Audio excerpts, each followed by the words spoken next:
નમસ્કાર, હું છું જલ્પા ક્ષત્રિય અને આપ જોઈ રહ્યા છો કે ન્યૂઝ। જો સમજવામાં આવે તો કોરોના કાળ કે જ્યારે અમુક ધંધા રોજગાર મંદા પડ્યા હતા, અમુક બેરોજગારી પણ દેખાઈ, પણ સાથે સાથે કોરોનાનો ફાયદો એ થયો છે કે એક નવા યુગની હવે શરૂઆત થશે। કોરોનાના બે પહેલું છે। એક તો કદાચ કે ધંધા રોજગાર મંદા પડ્યા એટલે ક્યાંક ને ક્યાંક બેરોજગારી જોવા મળી, અને બીજું કે એક નવું વર્ક કલ્ચર પણ આપણને મળ્યું છે। જો સૌથી પહેલા સમજીએ કે બેરોજગારી કઈ રીતે, તો બેરોજગારીમાં ફરી એકવાર ઝડપી વધારો થયો। આર્થિક ગતિવિધિઓ સામે ઉદ્ભવેલો એક પ્રશ્નાર્થ। નવેમ્બરમાં બેરોજગારીનો દર 6.5% હતો, તે ડિસેમ્બરમાં વધીને 9.1% થયો। એક તરફ ફુગાવામાં વધારાની ચિંતા ઊભી જતી, ત્યાં હવે બેરોજગારીમાં પણ વધારો થતા અર્થતંત્રને ફટકો પડશે। લોકડાઉનના આકરા અમલ બાદ અનલોકના વિવિધ તબક્કા દરમિયાન વિવિધ છૂટછાટોના પગલે તમામ પ્રકારની આર્થિક ગતિવિધિઓ પુનઃ ધમધમતી થતા શ્રમિકોને મળતી રોજગારીમાં પણ વધારો થયો હતો। જો કે 3 માસ પછી આ ચિત્ર ફરી ધૂંધળું બની ગયું હતું। ગત ડિસેમ્બર માસ દરમિયાન દેશમાં બેકારીનો દર ફરી એકવાર વધીને 9.1% થયો છે। બેરોજગારીમાં વધારાના મુખ્ય ભૂમિકા શ્રમિકોની હતી। વિવિધ પ્રતિકૂળતાને કારણે ડિસેમ્બરમાં શ્રમિકોમાં મોટા પાયે રોજગાર ગુમાવવાનો વારો આવ્યો હતો, અને આર્થિક ગતિવિધિઓ સામે પણ પ્રશ્નાર્થ ઉદ્ભવ્યો છે। તો તાજેતરમાં જાહેર થયેલા સર્વિસ PMI પણ નબળો રહ્યો છે। ડિસેમ્બર 2020માં બેકારીનો દર ઝડપથી વધીને 9.1% થયો છે। જૂનમાં લોકડાઉન પરિસ્થિતિ સુધારવાની પ્રક્રિયા જ્યારે શરૂ થઈ હતી, તે પછીનો આ સૌથી ઊંચો બેરોજગારીનો દર છે।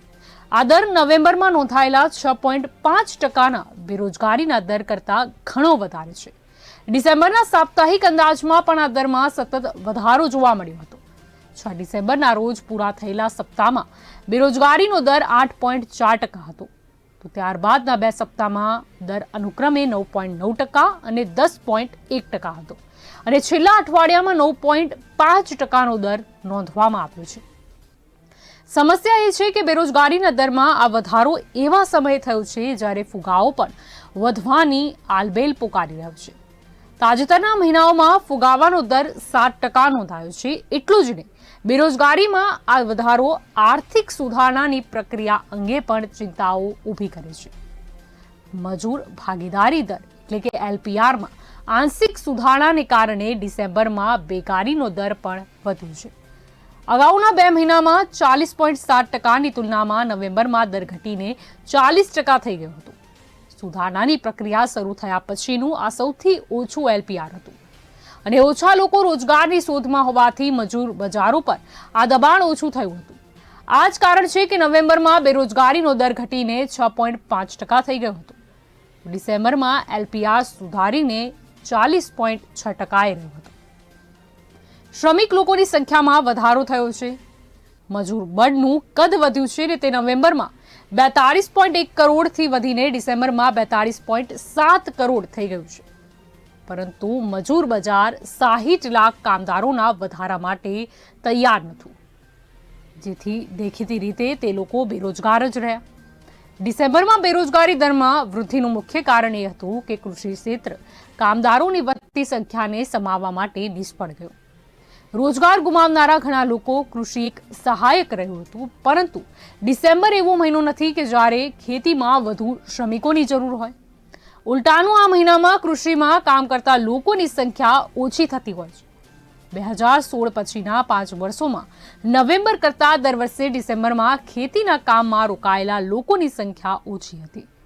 ડિસેમ્બર 2019માં 1 કરોડ લોકો કૃષિ કાર્યથી દૂર રહ્યા હતા, જ્યારે ડિસેમ્બર 2020માં આ સંખ્યા 98 લાખ હતી। આ જ કારણ છે કે ડિસેમ્બર 2020માં બેરોજગારની સંખ્યા વધીને 3.87 કરોડ થઈ છે, જે નવેમ્બરમાં 2.74 કરોડ હતી। 1.13 કરોડ લોકોનો આ વધારો ખૂબ વધારે હતો। આ મોટો વધારો લોકડાઉન પહેલા કરતાં પણ વધારે હતો। વર્ષ 2019-20માં બેરોજગારીનો સરેરાશ આંક 3.33 કરોડ હતો। માર્ચમાં સૌથી વધુ બેરોજગારી 3.79 કરોડ નોંધાઈ હતી, જે અગાઉના મહિનામાં 3.6 કરોડ હતી। બેરોજગારીના વધારા માટે મજૂર બળમાં વધારો અંશતઃ જવાબદાર હતો. ડિસેમ્બરમાં રોજગાર કરનારા લોકોમાં પણ ઘટાડો થયો હતો. આંકડા દર્શાવે છે કે એક મહિનામાં 48 લાખ લોકોએ રોજગાર ગુમાવ્યો હતો.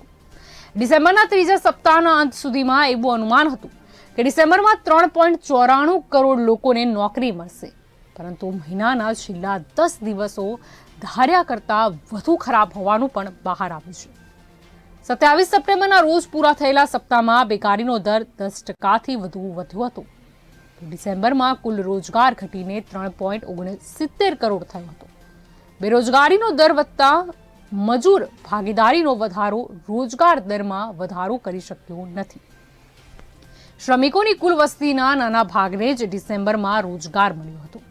રોજગારમાં ઘટાડો મુખ્યત્વે કૃષિ ક્ષેત્રમાં મજૂરના અભાવને કારણે થયો હતો.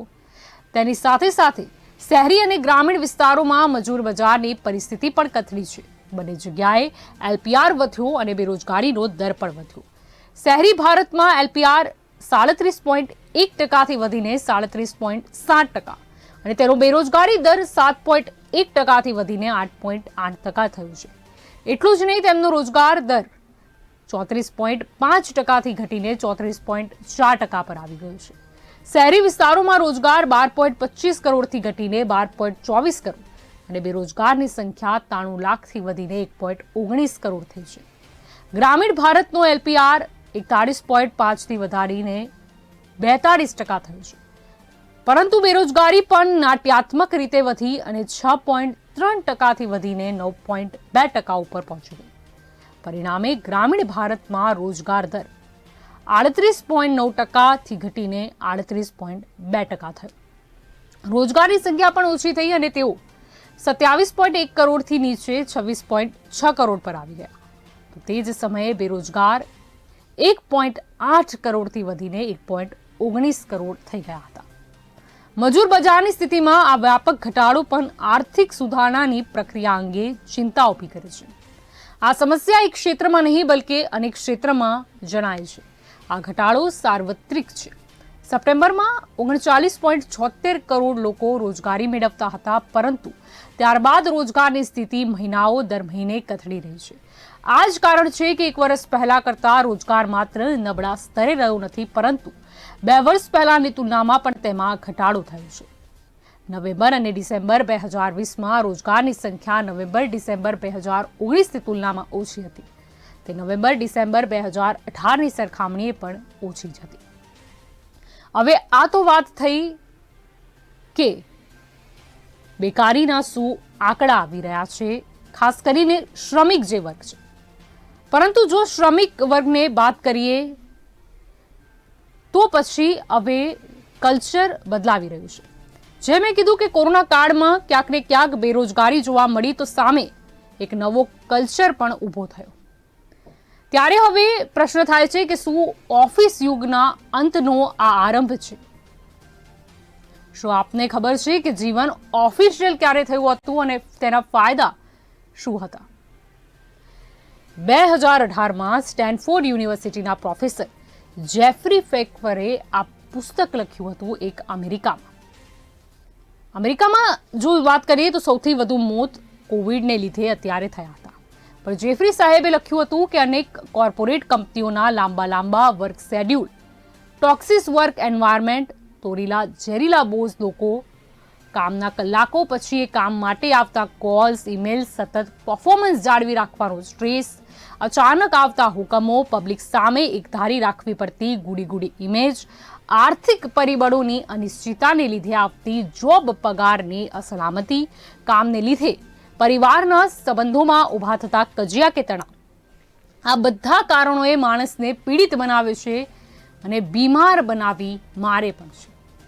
ઢગલાબંધ આંકડાઓ આપી બિઝનેસ મેનેજમેન્ટના સ્ટેનફોર્ડના પ્રોફેસરે મુક્ત મૂડીવાદી અમેરિકામાં 1,20,000 મૃત્યુ આ કારણથી થતા હોવાનું સાબિત કરી વર્ક પ્લેસને મૃત્યુનું 5મું મુખ્ય કારણ બતાવ્યું છે અને એને લીધે હેલ્થ કેરમાં $190 અબજ વધારો કર્યો છે. આ સ્મોકિંગ જેવા કેન્સરકારક કારણની હારોહાર જ ગણાય છે. ઉપરાંત એમણે એ સિદ્ધ કર્યું છે કે જગતના જે દેશોમાં કામ પર જવાના, કામ કરવાના કલાકો વધુ છે, ત્યાં ઉત્પાદકતા ઓછી છે. એમાંય સરવાળે તણાવ વધે, તબિયત બગડે ત્યારે પછી કર્મચારીઓ ખાડા પાડે, એટલે કે ગુલ્લી મારે, રજા લે કે છોડી દે. એ રીતે 2016-17ના વર્ષમાં ત્યાં 1,25,00,000 વર્ક ડેઝ જેટલા દિવસો બરબાદ થયા ને ડિપ્રેશનમાં ઉછાળો આવતો જાય અને એની દવાઓના ખર્ચા થાય એ અલગ. આવા ખર્ચાને પહોંચી વળવા અને લક્ઝુરિયસ લાઇફસ્ટાઇલને ચેસ કરવા લોકો વધુ ઊંધું ગાલીને કામ કરવા પ્રયાસ કરે છે. સરવાળે 25% કર્મચારીઓ વેકેશન ભોગવતા જ નથી, વધુ કમાણી કે બે છેડા ભેગા કરવા ઓવરટાઈમ કરે છે ને યુરોપ જેવી પેડ વેકેશનની સિસ્ટમ અમેરિકા કે ભારતમાં હજુ બહુ લોકપ્રિય નથી. સીઈઓ બેલેન્સની મોટી મોટી વાતો કરે પણ હિત તો શેર હોલ્ડર્સના પ્રોફિટનું જ પહેલા જુઓ. રિલેક્સેશન પણ એક જરૂરિયાત છે, એ દોડ્યા પાછળ જીવતા દોડતા પ્રેત થયેલા લોકોને સમજાતું નથી. જેફરી સાહેબે ટોણો પણ માર્યો છે કે આપણે ગુલામીને નાબૂદ નથી કરી, એને નફાકારક બનાવી દીધી છે. શારીરિક શ્રમ ઘટ્યો છે પણ માનસિક થાક માણસને પીંજી નાખે છે. પછી યંગ પીપલ એમની એમ્બિશન્સ ખાતર જાતને છેતરે છે. થોડાક ટાઈમ માટે જ છે ને, હું તો હજુ જુવાન છું, કશું થશે નહીં, અને અચાનક કોઈ રોગ કે આફતનો પગ પેસારો થઈ જાય છે. જીવન મૂલ્યવાન છે એવું બધા કહે છે પણ પોતાની કિંમત લોકો આંકતા નથી. જન્મ અને મરણ બાબતે જેટલી ચિંતા કરીએ એટલી સુખેથી જીવવા માટે કરતા નથી. ભારતમાં તો ઠીક છે, હજુ જુગાડુ માઇન્ડસેટ છે. પશ્ચિમમાં ઘણા સ્ટોર્સમાં ઓન ધ જોબ બેસવા માટે ટેબલ નથી હોતા. આપણે સરકારી કચેરીઓમાં ઘણા ગાયબ થઈ જાય કે લંબાવીને પહોળી જાય તોય હવે બેકારી અને પ્રાઇવેટાઇઝેશનના કામના કલાકોને દબાણ વધતા જાય છે. આપણે થોડી ઘણી મોકળાશ ટાઈમ વર્કસ્પેસમાં આટાફેરા કરીને શોધી લઈએ તોય વસ્તીમાં ટ્રાફિકનો સ્ટ્રેસ તો વધતો જ જાય છે. યાને કોમ્યુટિંગ ઓફિસ જે છે એ જવા છૂટવાના કલાકોમાં મહાનગરો પહેલાં કલાકો જામ થઈ જતા હતા. લોકલ ટ્રેન બસમાં બહાર લટકતા મુસાફરી કરતા લોકો દેખાતા હતા. રજાના દિવસોને બાદ કરતા કેટલાય કલાકો તો ઓફિસ અને વર્કપ્લેસ જવા આવવામાં જ ખર્ચાઈ જતા હતા. ભલે ખુદ સેઠ કે સેટાની હોય પણ આ કલાકો તો તેમના જવાના જ હતા. 1822 સાલમાં ભારત જેને કદી નહીં ભૂલે એ બ્રિટિશ ઈસ્ટ ઇન્ડિયા કંપનીની લંડન ખાતેની વિશાળ ઓફિસમાં બેસીને ચાર્લ્સ લેમ્બે મિત્રોને પત્રો લખ્યા હતા. જે મિત્રો સેલિબ્રિટીઝ હોઈને સચવાયા. એ વખતે એમણે લખેલું કે મારા ગોલ્ડન યર્સ આ 10 થી 4 ના રૂટીનમાં જ પસાર થશે અને ડેસ્ક પરથી કબરમાં પહોંચી જઈશ.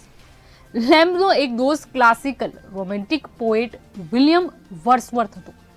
લેમ્બ ઈસ્ટ ઇન્ડિયા કંપનીના રાજને ચલાવવા બંધ કમરામાં ટેબલ ખુરશી પર દિવસો પ્રસાર કરતો હતો. ત્યારે એનો દોસ્ત વર્ડસવર્થ વસંતથી સોંપતી નદી કિનારાની જગ્યાઓમાં ટહેલતો ડિફોડિલ્સ ફૂલોના કાવ્યો લખતો હતો. લેમ્બ એમ તો હંમેશાથી પોતાનો હાથ ઊંચો રાખવા વર્ડસવર્થને લખતો હતો કે મારો ઓફિસ સાથેનો ઝઘડો તો પ્રેમીઓના ટંટા જેવો છે, મીઠો કજ્યો. બાકી ભલે મેં પર્વતો નથી જોયા પણ આ લાકડાનું ફર્નિચર મારું મંદિર છે, મને ફાવી ગયું છે. પ્રેક્ટિકલી મોટા ભાગના લોકો ઓફિસે જતી જિંદગીથી ટેવાયેલા છે પણ આટલા વર્ષે લાઈફ વર્ડસવર્થની યાદ રહે છે કે લેમ્બની નહીં. લેખક કલાકારો જે ઓરિજિનલ ફર્સ્ટ હેન્ડ થોટ્સથી લાઈફ જીતા હોય છે એ સેકન્ડ હેન્ડ લાઈફના વર્કપ્લેસના ચોકઠામાં કમ્ફર્ટેબલ નથી હોતા. બાલ્ઝાક, ડિકન્સ, મેલવિલ, કાફલા, ફ્લોબેર બધાની કૃતિઓમાં ઔદ્યોગિક ક્રાંતિને લીધે ઊભા થયેલા વર્કપ્લેસીસ પર કટાક્ષો પણ આવે છે. ઘણા લેખકો આજના બ્લેક મિરર જેવી વેબ સિરીઝના યુગમાં પણ કોર્પોરેટ લાઇફસ્ટાઇલમાં માણસો ઇન્ડિવિજ્યુઆલિટી ગુમાવીને માત્ર નંબર્સ આંકડો બનીને રહી જાય છે એવી વાર્તાઓ લખે છે. કવિઓએ તો ઓફિસો પર બોમ્બ પડે અને ખંડેર થઈ જાય એવી કલ્પનાઓ પણ કરી છે. વોલ્ટ વિટમેને ક્લેરિકલ કામમાં મશીન બની જતા માણસોને ટચુકડા પગ, ફિક્કો ચહેરો, ચીમડાયેલું થડ ધરાવતા જંતુઓ કહેલા. લોઇડ્સ બેંકમાં કામ કરી ચૂકેલા હતા ટી.એસ. ઇલ્ટિયલે તેના વેસ્ટલેન્ડ કાવ્યમાં કવિ દાંતીની ઉપમા લઈ લંડન બ્રિજ પરથી જવા આવવા પસાર થતા ટોળાના દ્રશ્યોને નર્ક સાથે સરખાવેલા. લંડનમાં કોરોનાના સ્ટ્રેનને લીધે ત્રીજું લોકડાઉન આવી જતા વળી થોડીક સાવચેતી સાથે ખુલેલી ઓફિસો બંધ છે. ઇનફેક્ટ પેલો બોમ્બ જગત આખામાં 2020ના વર્ષે કોરોના રૂપે કોર્પોરેટ વર્લ્ડ પર પડ્યો અને એક ઝાટકે ધમધમતી ઓફિસો ભેકાર સમસાન જેવી સુમસાન થઈ ગઈ. નગરોમાં છાતી કાઢીને ઉભેલી ટટ્ટાર ઇમારતો એક ઝાટકે ધબકતી ચમકતી બંધ થઈ ગઈ. ફ્રેન્ચ લેખિકા કોર્ની મેય રાજી હશે, કારણ કે આજે જે ટ્રેન્ડ છે એની છડી પોકારતું પુસ્તક એમણે ફ્રેન્ચમાં લખેલું, બોન્જવા પારસે અર્થાત હેલો લેઝીનેસ. એમણે લખ્યું હતું કે આખા અઠવાડિયામાં 5 દિવસના વર્ક વીકમાં રોજના 8 કલાક લેખે 40 કલાક ઓફિસ અવર્સ ગણો તો એમાંથી 20 કલાક તો ચાપલીચી બાવલી મતલબ કોર્પોરેટ જાર્ગોનના મીટિંગોમાં ને ટોળ ટપ્પામાં જ બરબાદ થઈ જાય છે. કોર્નીના કહેવા મુજબ નક્કર કામ તો રોજ સવારના 2 કલાકમાં જ પૂરું થઈ શકે છે. માટે બહુ કાભડા થઈને બેક પેઇન, ચરબી, હાર્ટ ડિસીઝ, ડાયાબિટીસ વગેરેને કંકોત્રી ન લખવી જોઈએ. શ્રમ વિના એસીમાં આરામદાયક ખુરશી પર બેઠા રહેવાથી વધતા પગાર ભથ્થા પછી દવામાં પણ પૈસા વપરાય, વાળ ઘટતા જાય ને પેટ વધતું જાય.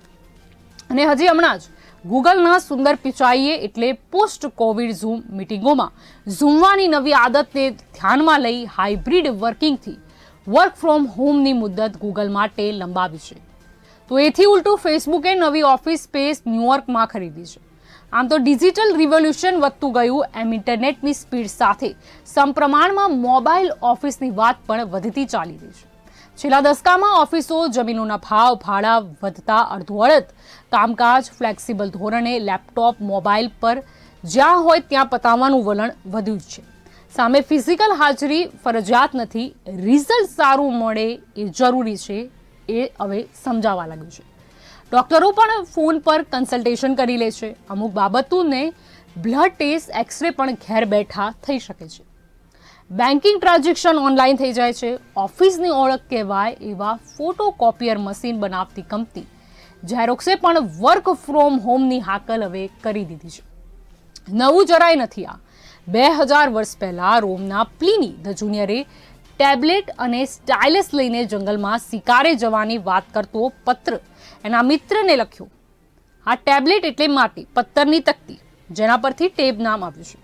એના પર લખવા, કોતરવા અણીદાર ધાતુ પથ્થરની કલમ વપરાતી.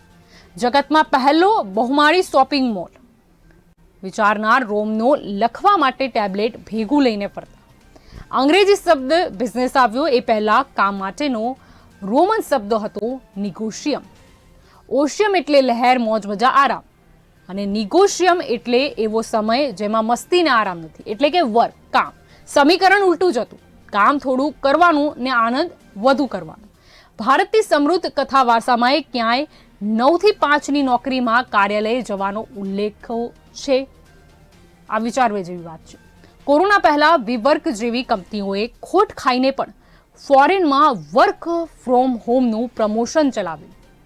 સ્ટારબક્સ કેફે તો મફત વાઈફાઈ સાથે ઘણા યંગસ્ટર્સની લેપટોપ સાથેની ટેમ્પરરી ઓફિસો બની ગયેલા. ભલે હમણાં બ્લૂમબર્ગને પિન્ટરેસ્ટ જેવી ડિજિટલ કંપનીઓએ નવી ઓફિસોના સોદા કર્યા હોય, કોવિડ પછી મોટાભાગના દેશોમાં ઓફિસે જવાનું એકંદરે શિફ્ટ કરી દીધું છે. 50% સ્ટાફને જ બોલાવવાનું શરૂ કરી દેવાયું છે, એટલે સરેરાશ ચોથા ભાગના ઘેર જ રહી કામ કરતા થઈ ગયા છે. લિફ્ટ્સ અને સાંકડી જગ્યાઓમાં સોશિયલ ડિસ્ટન્સિંગ શક્ય નથી, એટલે નવી વ્યવસ્થા સ્વીકારવી પડી છે. બંધ એસી કે પેક પબ્લિક ટ્રાન્સપોર્ટમાંથી એ વાયરસ એટેક થઈ શકે છે. મોટા શહેરોમાં ડાઉનટાઉન કહેવાય એવા સેન્ટ્રલ ઓફિસ એરિયામાં ઘર મોંઘું પડે છે, એટલે એવરેજ બધા દૂર દૂરના 15-20 કિલોમીટરના અંતરે જ રહે છે. અમેરિકાની પ્રિન્સટન કે બ્રિટનની ઓક્સફર્ડ બધાના ગ્લોબલ સર્વે એવું કહે છે કે ઓછી આવક થાય પણ ઘરે વધુ રહેવા મળે એવી ઓફર લોકો સ્વીકારે છે. કોમ્પ્યુટર્સ અને રોજના કામના સ્થળે જવા એક ધારું બીબાઢાળ. બસ, ટ્રેન, સ્કૂટર, કારમાં અપડાઉન કરનારા લોકોનું લાઈફ સેટિસ્ફેક્શન, એન્જોયમેન્ટ લેવલ નીચું હોય છે. એ બધા વોઈ રફતાર, બેઢંગી સીના રોજિંદા ક્રમથી કંટાળી થોડાક ફ્રસ્ટ્રેટેડ અને ચીડિયા થઈ જતા હોય છે, જેની અસર પછી એમની પર્સનલ લાઈફમાં આવે છે. 200 વર્ષ પહેલા સ્ટીમ એન્જિન શોધાયું અને લાંબા પ્રવાસો આસન બન્યા. નવા મશીનો બન્યા અને આ ચલાવવા તાલીમબદ્ધ માણસોનું એકસાથે સુપરવિઝન થાય એવી ફેક્ટરીઝમાં અવરજવર ટોળામાં આસાન બનતી ગઈ. ઓફિસોમાં ધમાલ, ઘોંઘાટ, ધમધમાટ હોય એ બધું ઘરની શાંતિમાં ડિસ્ટર્બ કરે એ સમજી લોકો કામ કરવા બહાર જવાના. પણ એ પહેલા વર્કોહોલિક ગણાતા લોકોના જીવનમાં કામ તો હતું જ. ઓફિસ નથી, હુનર અને ખેતીના કામો ઘરે બેઠા થતા હતા. રમકડા બનાવો કે ગાય દોહો, ઊનની ટોપી ગૂંથો કે માટીના ઘડા બનાવો, બધું ફુરસત મુજબ કે સિઝનલ એની માંગ કે મોસમ મુજબ ઘેર બેસી થતું.